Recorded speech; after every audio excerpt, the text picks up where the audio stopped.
Okay, good morning everyone, and hopefully you can hear me. Apologies for a slightly delayed start. We had a few technical issues. First of all, I'd like to welcome you all to our quarterly economic survey results and economic briefing for quarter one of 2023. I'd also like to thank our sponsors today from JMG, insurance brokers. And in a new format that we're trying today, we're going to hear from Subrahmaniam for a short update on the QES survey results. And then we're going to get Matthew Sutter, the Managing Director of JMG, to say a few words about what they do, and we'll come back to Subrahmaniam to wrap everything off just as a slightly different way of doing things. JMG are our new speaking partners here, and the chairman, I'm sure will find out a lot more about the services that they can offer during the course of the morning. First of all, I'd just like to apologise for having to shuffle this event around in people's diaries. It was scheduled for a couple of weeks ago, but due to a series of circumstances, we just had to change it a little bit. So it feels a little bit later than normal, really, and I think we're ready for the Q2 survey to go out any time, aren't we? So there we are. But rest assured, it might be a little bit delayed, but the analysis, the research, the findings and everything will still be absolutely bang up to date, and offer you a clearer picture than anywhere else of what's actually happening in the Greater Manchester economy. We'll have a Q&A slot right at the end. So if you've got any questions or anything like that, please save them up and we'll get around to them at the end. We're looking to finish probably in about an hour or so's time, so probably just after 10 o'clock. Now normally you go to an event, don't you, they say there's no plan fire alarms, blah blah blah. This morning there is. I've waited 20 years to say that. So today, around about 10 o'clock, or between 10 and 11, the fire alarm should go off. I'll caveat it. So if you hear it, it'll go off for about 5 seconds or so. It is just a test. If it goes off and you see staff running for the exits, then follow them because there is something serious going on. But we are got a scheduled test, so there we go. You can take that off my to-do list. Like I said, we're going to finish around about that time. I'm going to hand over in a minute to Subra to take us through the first part of the results, and like I said then, hand over to Matt and then back to Subra for, like I said, a slightly changed format. It's great to see everyone here. Going off the turn, I think we'll do Monday mornings more often actually. I'm very, very impressed. We're a little bit worried about whether or not it would actually resonate with people, but obviously, you know, it's a fantastic turnout here again today, so thank you so much for your time. Without any further ado, I'll hand over to Subra. Thank you, Chris. Good morning, everyone. If I lose my voice, there is a reason, so I need a break, which is why we'll have the another reason for doing a different format. So anyway, nice to see all of you. Thank you, JMG, for sponsoring this event as well. Many of you may have attended the QES briefing before, but in case this is your first time, just a little bit on what the QES is. This is the UK's largest business sentiment survey. It's a business confidence survey. We have been doing this every quarter since the late 1980s, and since then we have been asking the same questions every quarter. So we have this rich time series of economic data. The interesting thing about the QES is that this is based on your responses. It's businesses that are responding to the survey. So this is reflective of what you're telling us. And my job, so to speak, is to sort of analyze the data and then present it back to you. So I'm just aggregating the views that our members and others have given us. The response rate is really good. We get between 300 and 350 responses every quarter. Nationally, we get 6,000 plus responses every quarter. I'm just going to focus on Greater Manchester today. You probably have a good understanding of what's happening in the macroeconomic situation anyway, but I do have some forecasts at the end. But because of the good response, the results are very accurate. And so we get a forward, we get a forward view of what's going to happen in the next few weeks, months. But we are also able to either challenge some of the national data or the media discourse on the economy, and in some cases we pick up warning signs a bit earlier as well. Because the survey is conducted and the results published usually in the same quarter. I know this quarter has been an exception, or Q1 2023 has been an exception, 2 weeks late, but usually this would have been published at the end of March. So, survey done, analysis done, results published for the end of the quarter. So that gives us a very accurate view, an advanced view of what's going to happen. And because of all of those reasons, various policymakers and Treasury Bank, etc., use this as well. It's one of the inputs that goes into the monetary policy when they set interest rates. So it is a very good piece of analysis. What are we going to cover? There's a little bit on the macroeconomic situation, but that's at the end. I'll take you through the Greater Manchester Index again towards the end. But we'll just cover the other key economic indicators like domestic demand, export demand, business confidence, cash positions, labor market, again a very hot topic at the moment, business investment, and then I do have some economic forecasts as well. And just as a quick point, when I refer to the numbers in the slides, they are actually balances, so they are not percentages. It's the difference between the proportion of a positive response to a question and the negative responses to a question. So it is a balance between the number of positive responses and the negative responses. And we report it that way because the actual percentage of any one type of response can vary significantly. But when you balance it out, then we do get a consistent flow of data. That's why we do it that way. So just bear that in mind. Unless otherwise specified, the numbers are balances rather than absolute percentages. So just a little bit on where we were at the end of the last quarter. Things were looking bright. We had had the mini budget meta carnage in September. We then had the autumn statement from Jeremy Hunt. We had a new Prime Minister, and we were looking at some sort of stabilization. But the interesting thing is this. Most of the economic forecasts at that time were telling us that things were headed downwards, that we are going to have a decline in we had a decline in the third quarter, and we were expected to have a further decline in that last quarter. But that's not quite how it materialized eventually. But just as a point, two things. One is that the economy was expected to shrink, and the Greater Manchester Index was at 17.8. And this is why I harp on the accuracy of the QES results. Right? All of the economic forecasts were pointing towards a downward trend. But the Greater Manchester Index actually improved between the third quarter and the fourth quarter. So please bear that in mind when we go through the macroeconomic data that has come out since December. Right, so I'll take you through the Greater Manchester Index for this quarter later on.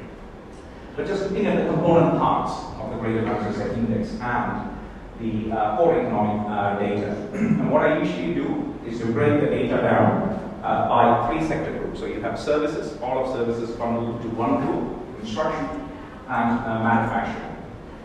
Now, I've got the data here for 5 quarters. This is domestic sales, i.e. sales that took place in that first quarter between January and March. And then order books, advanced orders for the current quarter that we are in, the second quarter of 2023. And the picture is usually mixed. You see some volatility in the data. That's because we are plotting quarterly data. So obviously there is bound to be some volatility and flux. But the interesting thing is this.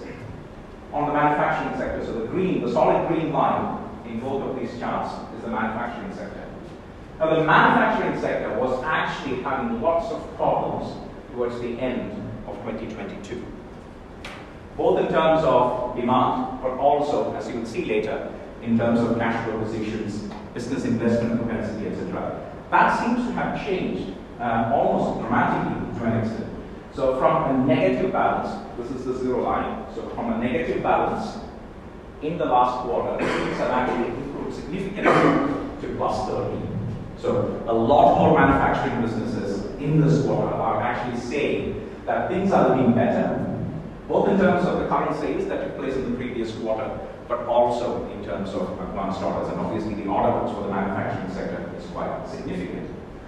However, when it comes to the main sector for us, which is 82%, 83% of the UK economy, but also the Greater Manchester economy, that's services. The solid black line is services. Services increased in the last quarter. Again, services was expected to decline, but it actually improved in the last quarter, but has declined since then. Now that data of the decline in services and the reversal in trend for manufacturing is mirrored in all of the other national data sets. So you have heard of the PMI indices, the Purchase Managers Institute. That again shows a similar picture, that between January and February and between December and Jan, actually things worsened in the service sector slightly, but improved in the manufacturing sector.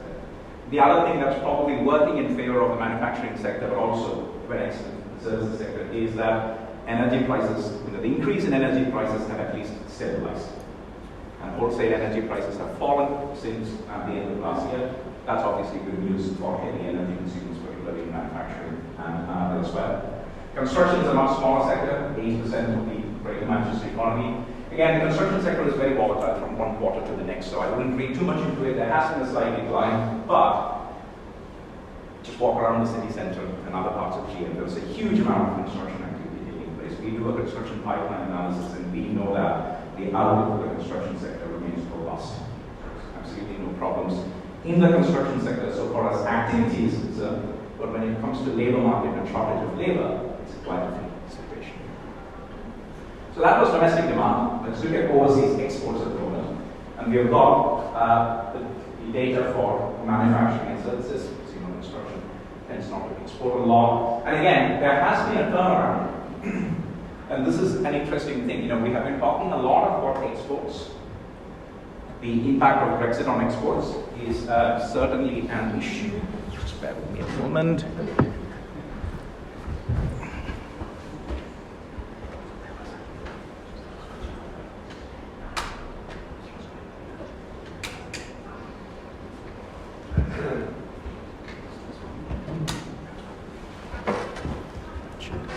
Sorry, it's always a good idea to plug in your laptop and turn the switch on before starting a presentation.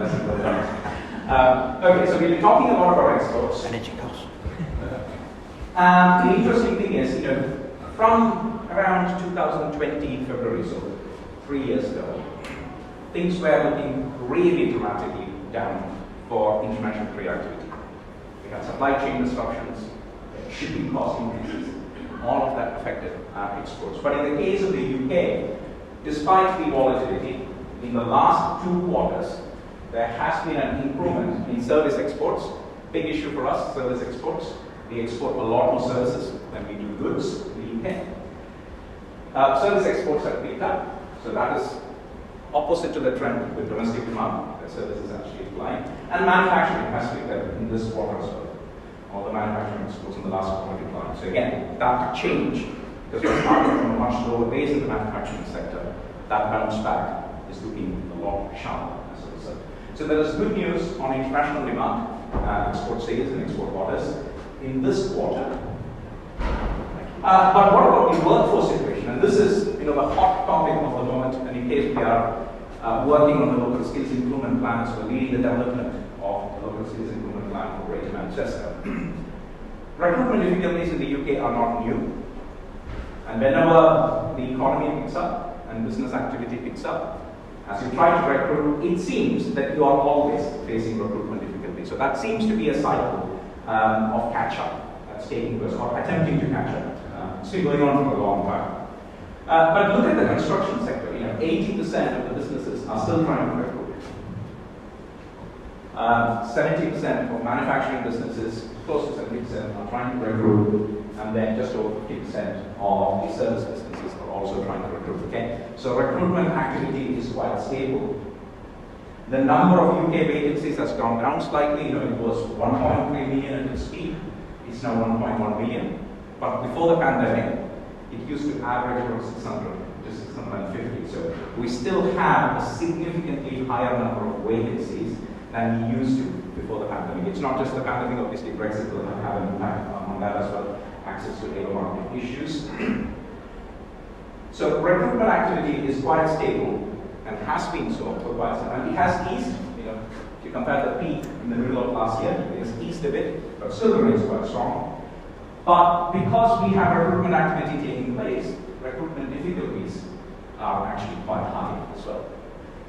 So in the manufacturing sector, more than 50% of the businesses are saying that they have difficulties in recruiting the right candidates, around 50%, 45% or so for construction. Services easing a bit now. But again, there is a lot of activity taking place in the labour market. There are still lots of issues that we are trying to deal with, like non-inactivity, early retirement, illnesses, etc., those kinds of issues. All of those are affecting the labour market. But the interesting thing is recruitment activity, despite any economic volatility and uncertainty, recruitment activity is still quite strong. The other interesting thing for me particularly in this quarter's data was that sharp bounce back in business confidence to an extent. There are some caveats to it, but generally, again, that is in the road. I was really surprised when things were starting to sort of brighten in the ONS Business Insights and Confidence survey. That's another survey that the ONS does. Slightly larger population. Cannot break it down by sectors in every instance, but again, it gives us an indication of what's happening. So when I started looking at it, it was interesting because when we spoke to businesses, again, end of last year, beginning of this year, there was a lot of pessimism, I think. Things were looking a bit concerning. Although the QES results, when they started coming in, actually showed a slightly different picture because business confidence seems to have picked up now. And the last month, any of the data sets that have come out show that business confidence is on the increase. Okay, some caveats, but generally so. We have two measures when it comes to business confidence. One is on turnover, the ability of the organism that you can maintain turnover, and the other is the ability of the organism that you can maintain margins. So confidence over profitability, confidence over turnover. And for all three sectors, when it comes to turnover, you've reported that you expect turnover to increase. There's a lot of activity that took place in that last quarter of the financial year, which is the first quarter of this calendar year. When it comes to profitability, a similar picture for construction and services, but then manufacturing profitability has gone down. Now, there is probably a very logical explanation for that. The manufacturing sector wasn't doing great towards the end of last year for pretty much the second half of last year. So there might have been an element of discounting to push volumes. When there is discounting, you're looking at reduced margins. That's probably what has affected the decline in profitability. Right? So margins are still on the squeeze, there is no doubt about that. And margins are squeezed, I think, to an extent in all sectors. There's higher costs, how much can you increase prices? And what we have seen is that although some businesses are still intending to increase prices, that proportion has come down. It was about 65% towards the end of last year. It's now come down to 45%. But that's still 45 to 40, 50% of the businesses still saying that they have to increase prices to absorb some of the additional costs that they have to now bear. Okay. And then cash flow and capacity utilization. This is probably the most important indicator for our times now, because it's often not profitability that most affects issues like spending and confidence. It's actually cash flow, as you very well know. So on cash flow, again, we have reviews for all three sectors. There has been an improvement relative to not just the previous quarter, which is the last quarter of 2022, but pretty much the last 3 quarters of 2022. So compared to even a year ago, things are starting to pick up now. So on cash flow, and cash flow pressures were quite high during the pandemic, and they have remained high since then. So it is actually good news that cash flow positions have improved amongst businesses in all three sectors. Cash flow is to an extent connected with capacity utilization and demand. Because the more demand we have, higher the capacity utilization, higher operational capacity tends to get used, which in turn probably means better sales, more revenue, and better cash flow position. So there is a cyclical thing in there. But on capacity utilization, it's a slightly different picture, because for the services sector, capacity utilization seems to have sort of stabilized. There's a decline in this quarter.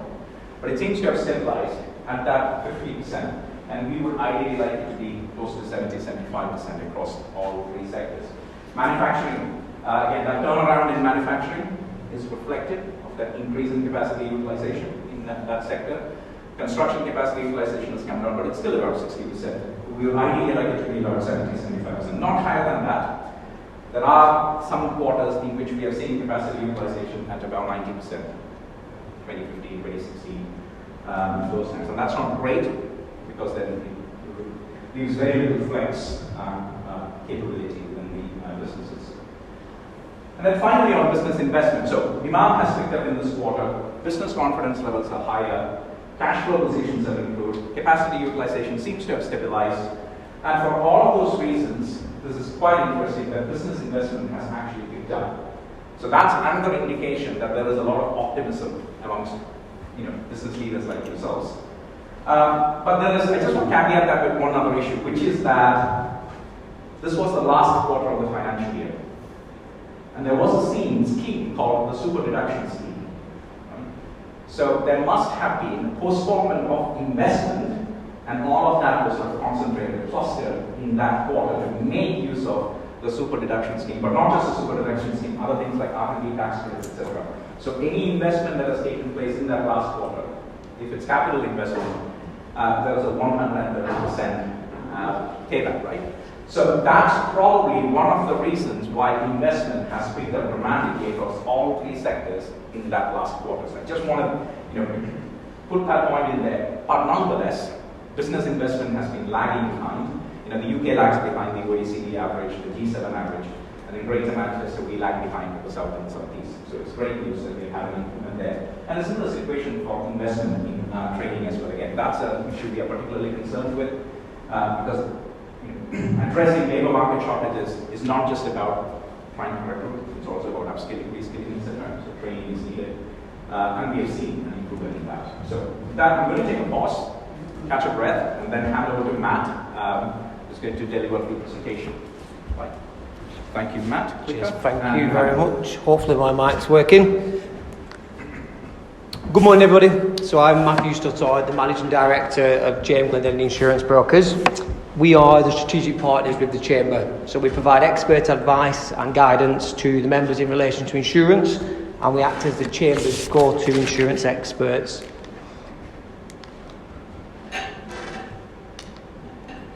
So I'm going to speak to you for a few minutes about one of the biggest threats to businesses in the UK right now, and that's cybercrime. So cybercrime is the fastest growing crime in the UK. SME businesses are the main target of those attacks. So what is a cyber attack?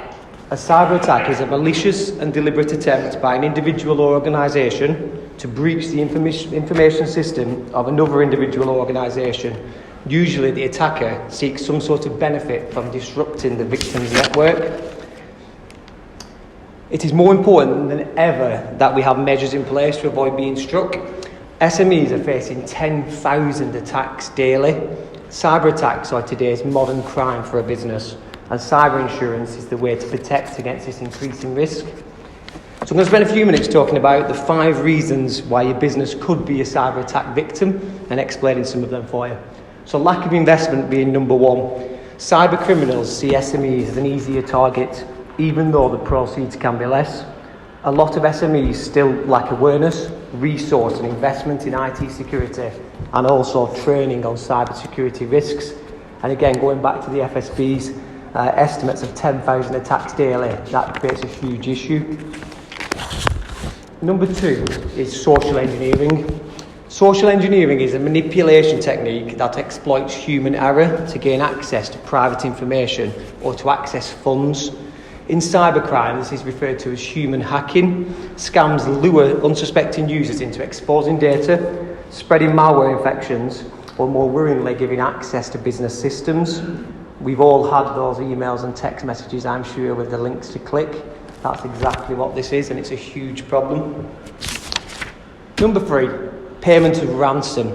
When faced with the choice of paying a ransom demand to get back online or enduring a long, crippling downtime, SMEs often feel the only option they've got is to pay the demand. They are often without the support of a dedicated cyber specialist or a comprehensive cyber and data insurance policy, which will pick up the costs in association with this. Number 4, collateral damage. SMEs find themselves as collateral damage in many large-scale cyber attacks that have nothing to do with them, often facing losses and reputational damage because a provider or a supplier is being hacked. And finally, number 5, external IT usage. A significant number of small medium enterprises need to be connected electronically to many IT systems of other companies, large entities and businesses to assist them to run their business. When cyber criminals are looking at a way to hack a larger entity, which are often more IT secure, they look to target SMEs. They're often less secure and an easier route in. So now I'm going to quickly talk about the 5 reasons why you should have cyber insurance. So as we've already said, cybercrime is the fastest growing crime in the UK. Cyber insurance provides cover for social engineering losses, fraud transfer and forensic investigation costs. And the big one, employees will click on something they shouldn't. They just will. They still do every day in every business. And a significant amount of cyber claims come from human error. Humans are the weakest link in IT security, and cyber insurance will cover the financial loss if an employee makes a mistake. And no matter how much training is given or how great a business is, someone will still click on something what they shouldn't. Standard insurance policies fall short. Standard insurance policies were designed to insure buildings, machinery, plant and liabilities. They were never designed or suitable to insure cyber or digital exposures. Cyber insurance does that. Your data assets and breach notifications. So I'm sure we're all very aware of GDPR, and there's a legal obligation to notify a breach under GDPR. Cyber insurance will provide the cover for the costs associated with notifying that breach, but also it can also cover the associated regulatory fine and penalties imposed from that. Cyber insurance also provides comprehensive cover for data restoration, reinstatement, or even recreation if it is lost or corrupt. Lots of time data comes back corrupt when it's been attacked. And finally, and importantly, a cyber incident response. Cyber insurance provides you with the access and support you need to prevent, respond, and effectively manage a cyber incident. So I'm going to talk a little bit about us Glendenning's now for you. So our history, we was established in 1972 by John and Joan Glendenning. Fast forward some 50 years and we are now a top 30 UK insurance broker.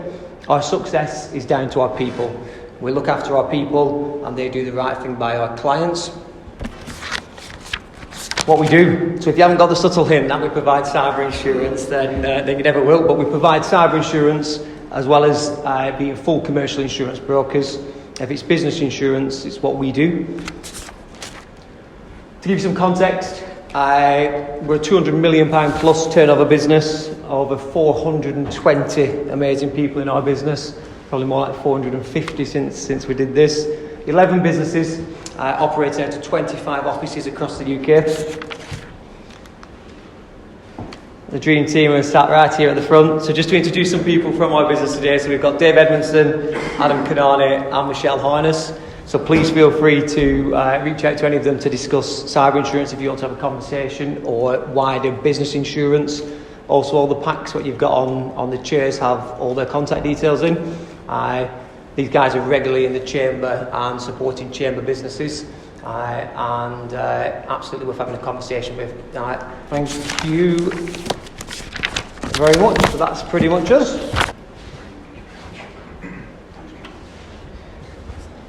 Okay, so thank you, Matt. Lots of good information there. So now coming back to the Greater Manchester Index and economic forecasts. So just a little summary here. We saw a decline in domestic sales in the last quarter, the first quarter of 2023. But then there has been an improvement in exports, cash positions, business confidence has improved, business investment has improved. Recruitment activity remains stable, recruitment difficulties continue to persist in plain businesses. And then the concerns around inflation have eased a little bit. Obviously, we are seeing that. But I just want to make 2 points about inflation. Number one, we will see the headline rate of inflation go down towards the end of the year. I've said this before. That does not mean prices are coming down. It only means that prices are increasing at a small rate.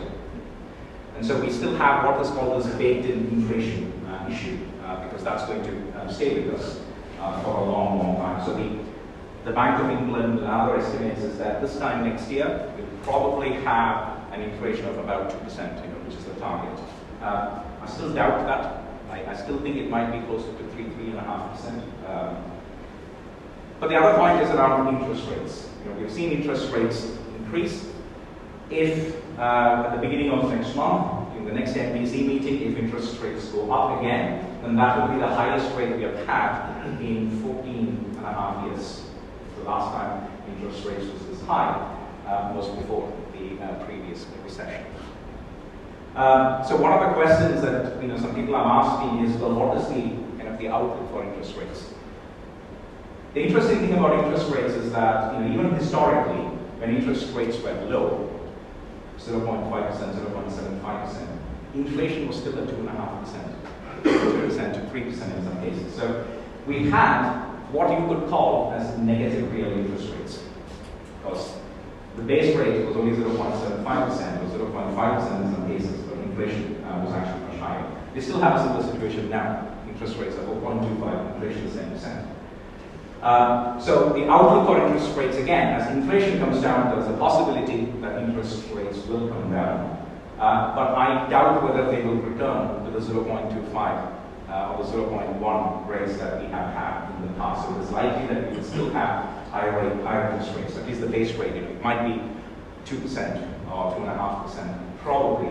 And it's not necessarily a bad thing, but it might still mean that we have negative real rates.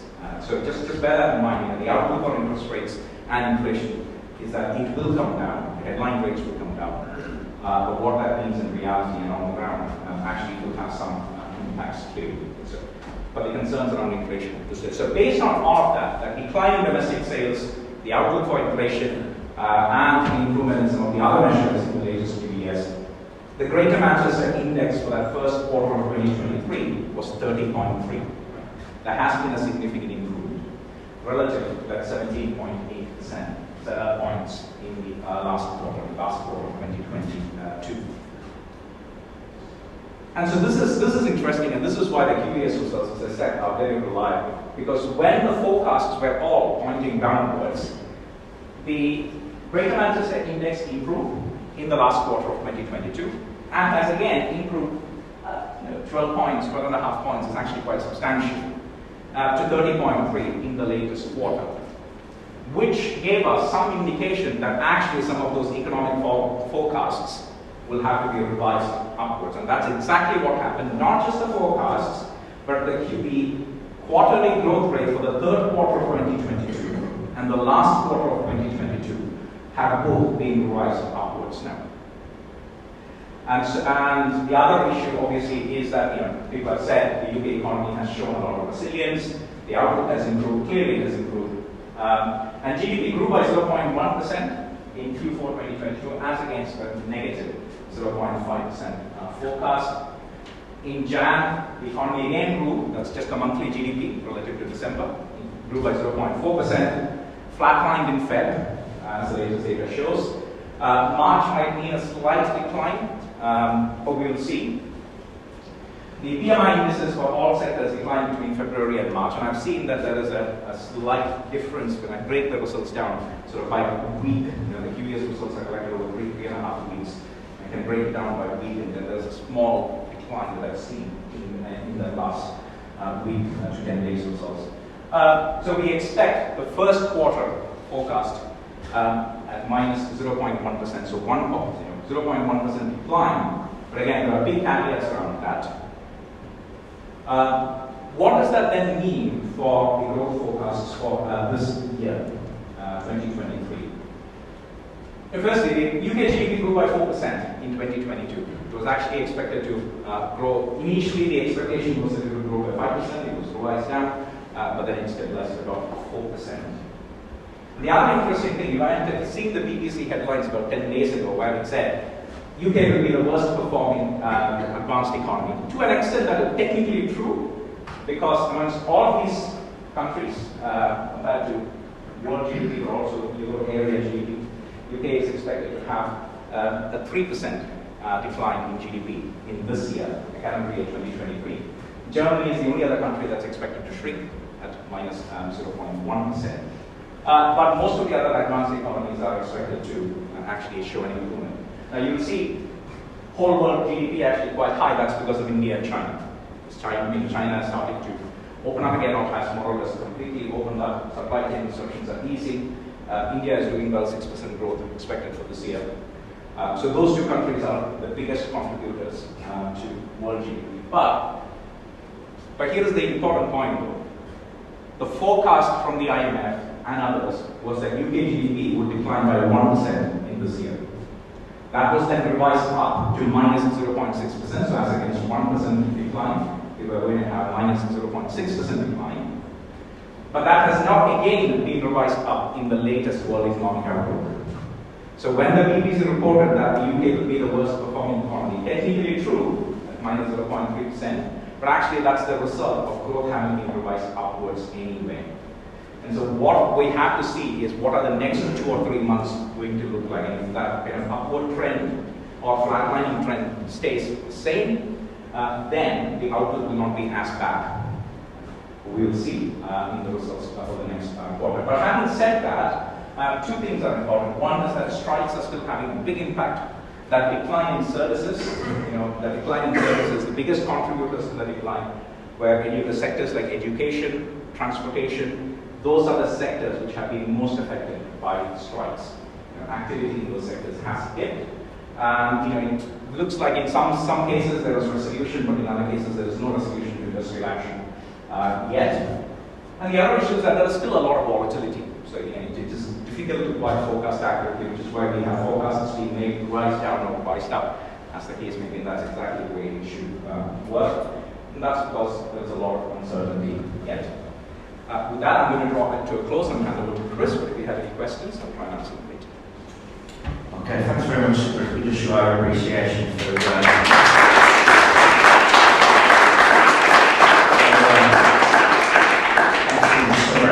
of the local economy. If we just ask Matt to come and take a seat from us as well. If anybody's got any questions, please show their hands. I've got a couple lined up just to get things going. But you could look at that overall picture sort of and say, well, when you look at the summary there, there's only a couple of downward points in outputs and obviously the actual index going up. How sustainable, how certain do you think that actually is? Because you mentioned loads of things that, for example, energy costs, things like that, and they're almost become online now, haven't they? A lot of summaries around things. But the impact of that is absolutely huge. You hear from government, don't you, of 5 things that they want to do. One is to harm inflation, whatever. So you see what people want to do, but how easy is it actually going to be? Because I just get a sense that we now live in a world where these shocks just happen overnight, war, prices, you name it, it happens. How certain are we, or can we, that some of this is actually going to play out and we'll see those prices coming down? You mentioned, the base rate and the inflation rate coming down as well. A lot of people are probably thinking that feels very, very optimistic at present. Okay, thank you, Chris. So, a quick the inflation point first.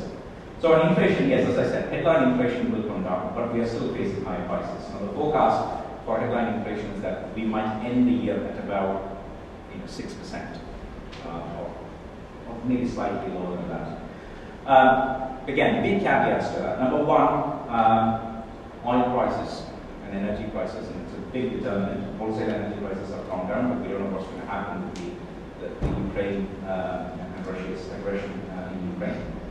But the second biggest contributor to high inflation is actually food prices.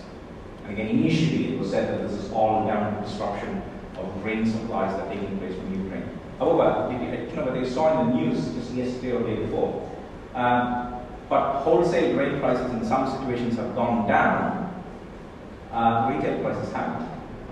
And so Poland and Hungary are now thinking of banning Ukrainian grain imports because they say it's affecting their own markets. So if you also have a situation like that where countries are taking protective action, now what does that mean for overall grain supply? Because we still have other supply chain disruption. Ukraine cannot necessarily supply to countries in Africa and Asia, which used to before that war started. But food prices show no sign of going down wholesale yet across the board. Although there was a lot that was made about Tesco having reduced milk prices by 5p or something, which is bonkers. It is interesting that they have been able to reduce prices, but again, it's not the sole determinant. There are a whole lot of other components in this. So to retain inflation, which is the big point, interest rates will have to stay high for a while. And then obviously consequences are what does it mean for business investment? If there is business investment tied in with borrowing, what does it mean for the housing market and mortgages? And so these are all other consequences. So To tame inflation, interest rates will have to stay high.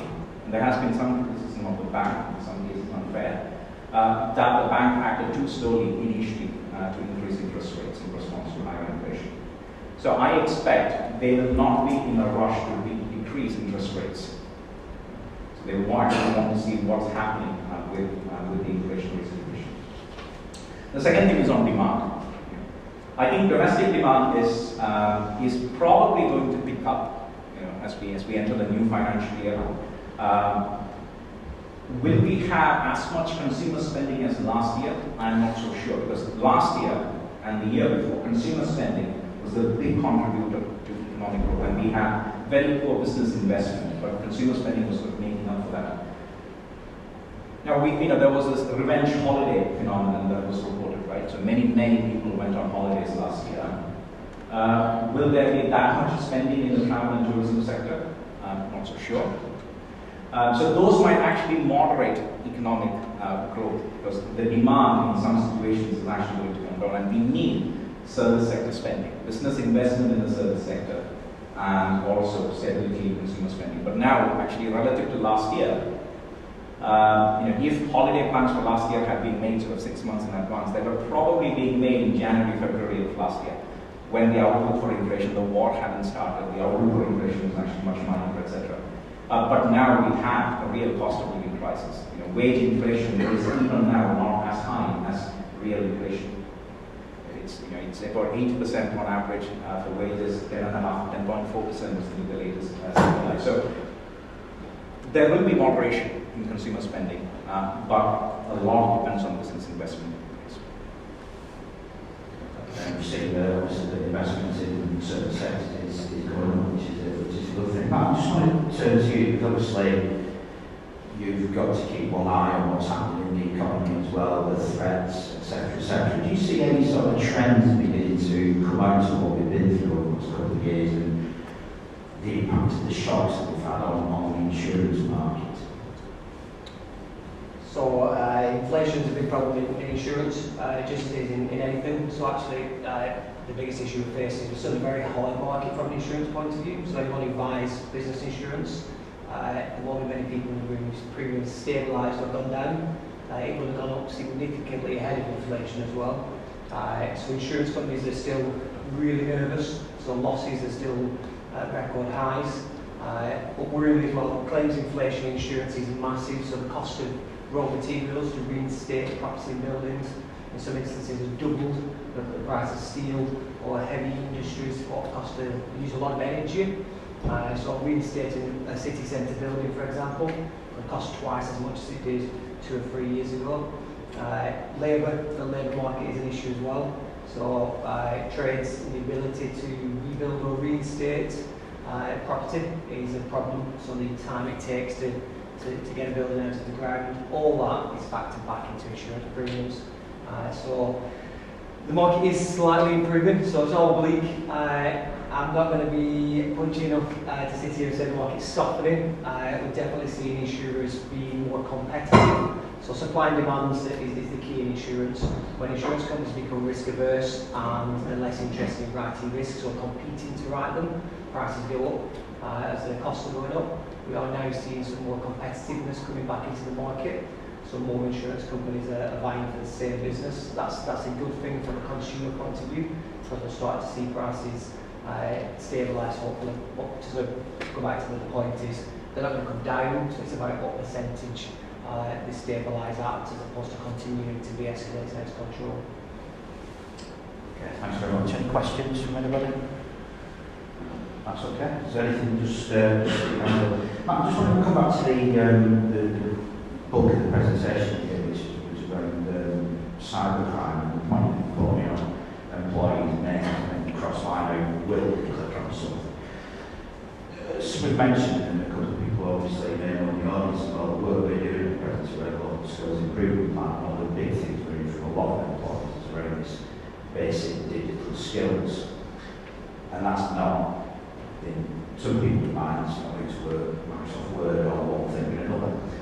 Some of it is actually around not clicking on things. Do you think enough is done with people around the awareness and going to the workplace, or even when they're in college or whatever it are any dangers posed by cybercrime? In short, absolutely not. So I think we've got different demographics in working environments. One thing what has changed massively in the UK or around the world is hybrid working, and the digitalisation to enable hybrid working is an amazing thing, but actually also creates huge problems for businesses. So you've now got people accessing systems in the bedroom, in the living room, dare I say on the beach somewhere on holiday whilst working. But the upshot of mobile devices, and that's left weaknesses in businesses because they've immobilised kit quickly, not necessarily caught up in terms of staff training, staff awareness. At the same time, the criminal gangs take advantage of that. So obviously the UK is the most attacked country in the world. Big business has really stepped up, so I think we've all seen the big names, British Airways, Travelex, JD Sports, JD Group. Every major company has seen some pretty sizable attacks. That results in, because they've got capital, huge spending in their businesses. So punching, they're probably quite secure now, staff are quite well trained, the systems and infrastructure is robust. That all that's done is divert more and more attention to small and medium businesses who don't have access to capital in the same way. That's actually created a bigger problem because now we see more incidents, so more frequency, but smaller severity. But obviously, to your business, if your business is taken offline, the problem is a loss of business interruption, but also the impact around reputational damage, GDPR laws, etc. So we need to do so much more as an industry, and so we talk about it whenever we can. Cyber insurance is far more competitive than people think, and it's an absolute must. So the thing I always say is, you wouldn't dream of not insuring your business building if you owned it, but yet you'll still see people opt out of insuring the digital risk. The digital risk is probably greater. If we look at the stats, a building burning down is less likely to happen when you're being cyber attacked. So I think it's changing that focus and making sure people are having robust, detailed conversations, whether it's with us as a broker or your insurance broker, you absolutely should be speaking to about it. Thanks so much, and again, I've had a couple of conversations with a couple of local college principals, and they're saying, you're going to do a sort of basic digital skills package, you do need that cyber security bit in there as well as the practical bits as well. So see where the sort of mindset is beginning to change this. So I just want to come back. I think you mentioned it in the presentation about the inactive workforce, because I think this is an area that gets misreported quite a bit in the press. I think it gets misunderstood by government, so that's not a good start, isn't it? I think there's a lot to it, because depending on where you are in the country, there's different reasons and rationale for it, isn't there? Again, this is something that we're looking at as part of the skills bit. Just want to expand a little bit more on some of the peculiarities around it, and certainly from a greater management perspective, what that actually means, because it is different in different parts of the country, isn't it? The same. So for people that retired in the 50s, there's causing this. It isn't.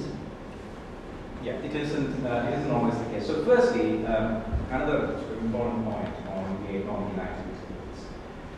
Just looking at the Greater Manchester data, I think we have in absolute numbers, of percentages, about 425,000. The number might be slightly different, but it's in a ballpark, it's about 425,000. That's the number of people who are economically active. If we look at the sort of 10-11-year average in absolute numbers, actually, compared to that average, we have less economically inactive people at the moment, both compared to the average, but also compared to the peak. Right? So, one way of looking at it is, this is not a big issue, because compared to the sort of the 10-year, both median average and mean average, we have fewer number of people who are economically inactive. But another way of looking at it is, well, that's still 425,000 too many. And I completely get that point.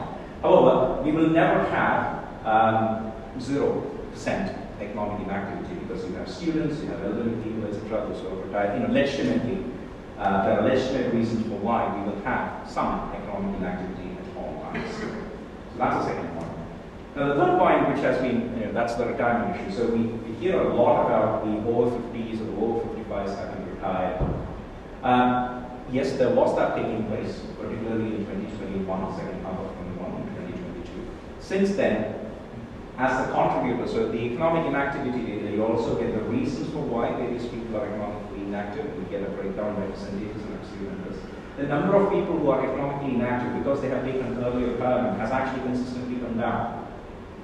Right.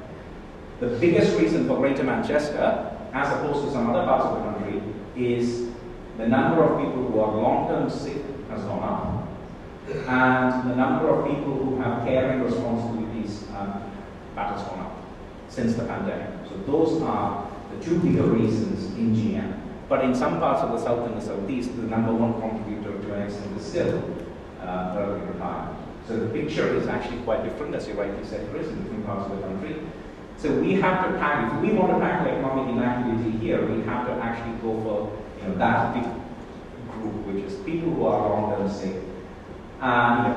We still have problems in the NHS, can't get appointments, junior doctor strikes, and all of that. That's probably having an impact on how quickly people are being seen, or how quickly people are able to access the treatment or the remedies that they need.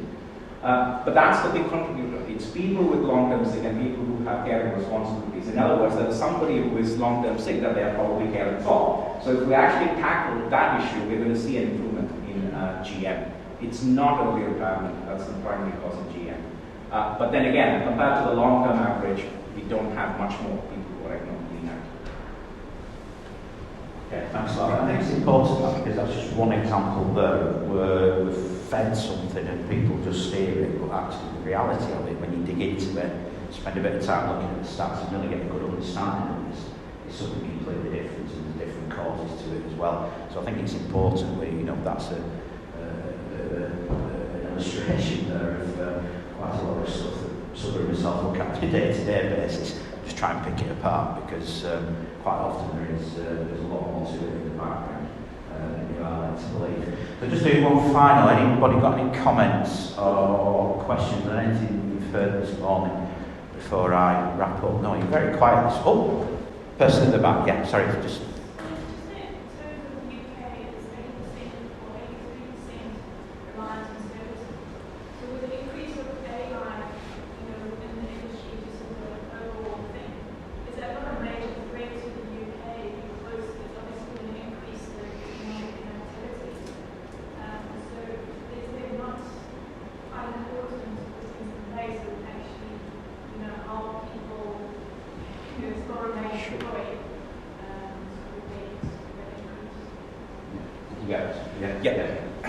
So I think your question was, because we are heavily reliant on services, if AI picks up and replaces jobs, what's going to happen with the economy? Did I get that right? Okay. To be honest, I don't have a perfect answer to that. I don't have any answer. I don't know. I have an answer, but I don't know if it's an answer or a bad answer. So again, the historical context I think is quite important. So I recently came across a news article from the 1980s, early 80s, and it was saying something like the adoption of computers is going to make millions of people jobless. That didn't happen. But I don't want to be flippant about what's happening now, because I think the situation is actually quite different. So one example, you talked about AI, but just the whole issue of automation and robotics and so on.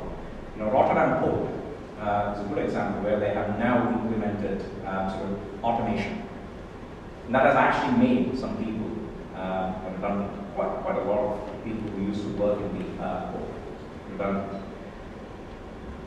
So yes, the adoption of automation, the adoption of AI, etc., is probably going to have an impact. I think something has happened in the last 4 months, which is one of those themes. It's like, in technology, we use the expression disruptive technology. The iPhone came along, completely changed how we look at mobile phones, how we think about mobile phones, etc. And I think something has happened with AI in the last 3-4 months that I think this is really the disruptive moment that we are facing at this. It's not just in the services sector. There might be impacts in other sectors as well. But I think we have to focus heavily on reskilling and upskilling. And that's one thing. That's fundamental to getting more and more people actually ready with the skills that they need for now and the future. And the second point is, what is that going to mean in terms of incomes in the future? And will we move to a situation where 25, 30 years from now, where everybody has universal basic income and so on? That probably might be required if, so we believe some of the media reports about millions and millions of people being made redundant by AI, then that might be where we head to. Thanks, Subra. Really good question, actually. Something I think we've probably all thought about at some stage when you read it and look at the capability of it. So thanks for that. Right, I'm going to just draw the event to a close now. We've got the fire alarm, not once but twice, just in case you didn't get it first time around. So I'd just like to thank Subra, Matt, for joining me at the front here for our panel. I'd also like to thank JMG for sponsoring today's event. And again, the team here, as Matt has introduced them already, so if anybody wants a quick chat afterwards, please feel free to do so. There's still coffee outside, so please feel free to network with people and ask us any questions you may have.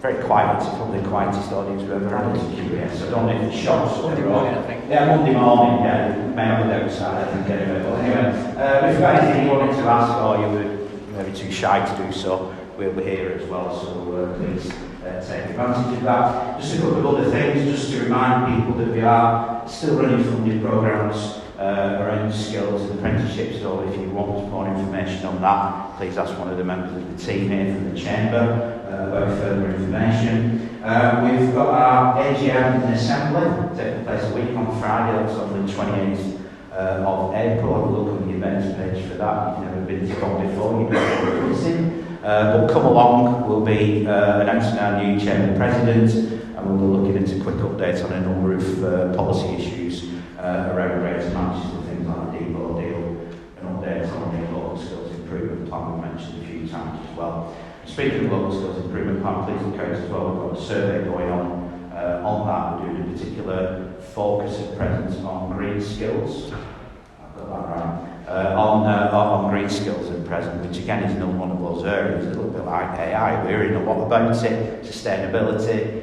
Speaking to a lot of employers saying, I need to apply sustainability managers, we need to do this, we need to do that. And people are still scratching their heads a little bit over what that actually looks like. And it's such an important part of business and life now going forward. The more we can get a bit of certainty around that, and the better it will be. So thank you very much for your attendance this morning. We'll be circulating the slides afterwards. Thanks to Matt and the team at JMG. Thank you, Subra, but most of all, thank you as well for giving up a couple of hours or so on a Monday morning. Have a safe journey back to wherever you are, and have a good day. Thank you.